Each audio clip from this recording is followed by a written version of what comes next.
যেহেতু ঈদের মধ্যে প্রথম দিন আজকে বের হয়েছি, তো ভাবছিলাম কোথায় যাব। সবথেকে সুন্দর একটা জায়গায় বেছে নিয়েছি, আর এটা আমার সবথেকে কাছের মানুষের বাসাতে, আমার দাদির বাসায়। দাদির সাথে অনেক দিন দেখেন একদম বুড়া হয়ে গেছে। আমরাও একটা সময় এরকমই হয়ে যাব, মানে দেখা যায় একই কথা বারবার বলে, একই জিনিস বারবার জিজ্ঞেস করে। আমার বাচ্চারা আমার দাদি বাড়ি ওদের বাসায় গেলে খুব এনজয় করে, ওরাও খুব এনজয় করছিল। তো এখানে আসলে আমার মানে ওরা হঠাৎ করেই আমরা গিয়েছি, কাউকে কোনো কিছু তেমন বলে যায়নি। তারপর দাদি বাসা থেকে চলে গেলাম চাচার বাসায়। আর চাচার বাসাটা দেখে মনে হয় যে এটা কোনো রিসোর্ট, কিন্তু এটা কোনো রিসোর্ট না, এটা উত্তরা রূপায়ণ সিটি। এবং রূপায়ণ সিটিটা পুরা 150 বিঘার উপরে জায়গাটা। তো এত সুন্দর এরিয়া, ঈদ উপলক্ষে ওরা অনেক সুন্দর করে মানে এই জায়গাটাকে খুব সুন্দর করে ডেকোরেশন করেছে। আর এই রূপায়ণ সিটিতে আসলে যারা এসছে তারা জানে যে এই জায়গাটা এত এত এত সুন্দর, গেলে মনে হবে আমরা কোনো সিঙ্গাপুর বা মালয়েশিয়া বা কোনো একটা এরিয়াতে আসছি। খুবই মানে ওয়েল ডেকোরেশন করা, এখানের প্রতিটা বিল্ডিং, প্রতিটা রাস্তা, মানে একদম মানে একটা দেখলে মনে হবে যেন কোনো বাইরের রিসোর্টে বা বাইরের কোনো দেশে আসছি। পুরো ভিউটা এত সুন্দরভাবে ক্রিয়েট করা। আর এখানের মানে ওদের নিজের পার্সোনাল ওরা গাড়ি দিয়েও দেয়। তো এখানে আমার চাচার বাসা, এই যে স্কাই ভিলা, এই ভিলাটাতে এত সুন্দর মানে অর্গানাইজ করা ফ্ল্যাটগুলো, বাসাগুলো খুব ডুপ্লেক্স টাইপের বাসা, মানে অসাধারণ। যদি আমি বসুন্ধরাতে শিফট না হতাম তাহলে অবশ্যই, এর আগে যদি এই এরিয়াটা আমি দেখতাম, অবশ্যই আমি মানে চেষ্টা করতাম এখানে আসার।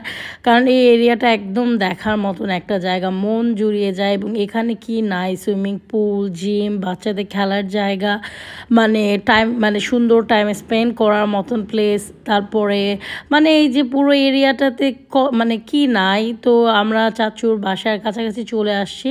এখানে বিভিন্ন ধরনের মানে মানে যেই অ্যাপার্টমেন্ট জোন আছে, এই এক একটা জোনে যে হচ্ছে গিয়ে মানে থাকার মতন প্লেস। এখানে আসলে এই আমার চাচার যেখানে ফ্ল্যাটটা, সেখানের জায়গাটার নাম আমার মনে নাই। তো এখানে সুইমিং পুল টুল, এখানে আমরা চাচুর বাসায় অলরেডি এসে পড়েছি। তো চাচুর যেহেতু নতুন ফ্ল্যাট, চাচুরও অনেক কাজ বাকি, মাত্র মানে জাস্ট আমরা ঘুরে ঘুরে দেখছিলাম বাসার এই সুন্দর মানে সব কিছু। আর এই মানে বারান্দা থেকেও খুব সুন্দর একদম প্লেস দেখা যায়। এই যে আমার চাচু, এটা আমাদের ছোট ছোট চাচা। তো ছোটো চাচার বাসায় আসছি। আর এখানের এই পুরো ভিউটা, মানে এটা হচ্ছে গিয়ে বারান্দার সাইড। তো এই এরিয়াগুলো দেখতেই মানুষের মন ভরে যায়, মানে মন ভালো হয়ে যায়। যদি কারো মন খারাপ থাকে, এরা নিচে গিয়ে অবশ্যই বাইরে গিয়ে ঘুরে আসবে। আর এখানে থাকলে আমার মনে হয় কোনো রিসোর্টে যেতে কারো ইচ্ছা করবে না, বা কোথাও ঘুরে আসতে ইচ্ছা করবে না। এটা হচ্ছে গিয়ে সুইমিং পুলের যে প্লেসটা, এটা বেসমেন্টে সুইমিং পুলটা। তো আমি একটু ছোট করে ভিডিও করে নিলাম, কারণ আরব সাফাত নামতে যাচ্ছিল। আর ওদেরকে বললাম চলো আমরা এখানে ঘুরে আসি। তো ঈদে যেহেতু কোথাও এবার বের হই নাই, ঈদে শুধুমাত্র কাজ আর কাজ আর কাজ, এত কাজের মধ্যে ব্যস্ত ছিলাম।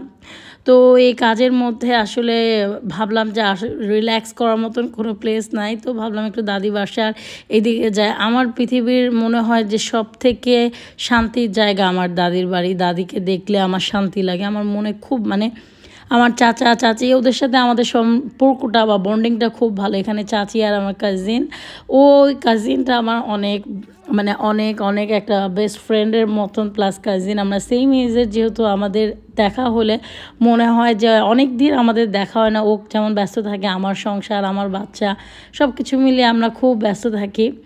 তো তারপর অনেক দিন পরে হ্যাং আউট করলাম, মানে দেখা হলো। ও আর আমি একটা সময় প্রচুর প্রচুর পরিমাণে ঘুরে বেড়াইতাম, ঢাকা শহরের সমস্ত জায়গা আমরা ঘুরে বেড়াইতাম, এরকম একটা অবস্থা। তো এখানে বসার মতনও সুন্দর একটা প্লেস আছে।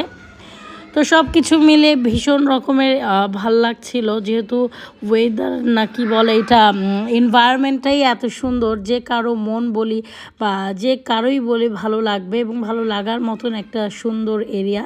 আর এখানে চাঁদটা দেখতেও এত ভালো লাগছিল। আমরা সবাই বসে এখানে টাইম স্পেন্ড করছিলাম, গল্প করছিলাম। তো এই তো আজকে ঈদের যেহেতু প্রথম দিন আমরা বের হয়েছি একটা সুন্দর জায়গায়, এবং আমরা এখন বাসার দিকে চলে যাচ্ছি। তো আরফ আমাদের গাড়িতে উঠলে দেখা যায় এটা সেটা কিনতে ইচ্ছে করে, খেতে ইচ্ছা করে, তো ওদের জন্য গাড়ির মধ্যে অরেঞ্জ রেখে দিয়েছিলাম। তো এইটাই ও দেখাচ্ছে। তো এই তো আজকের আমার ভিডিও কেমন লাগলো অবশ্যই বলবেন। আমি অনেক বেশি শুধুমাত্র মন খারাপ করি, ঈদের কোনো ভিডিও আপনাদের সাথে শেয়ার করতে পারলাম না, যেটা কিনা আমাকে খুব কষ্ট দেয়।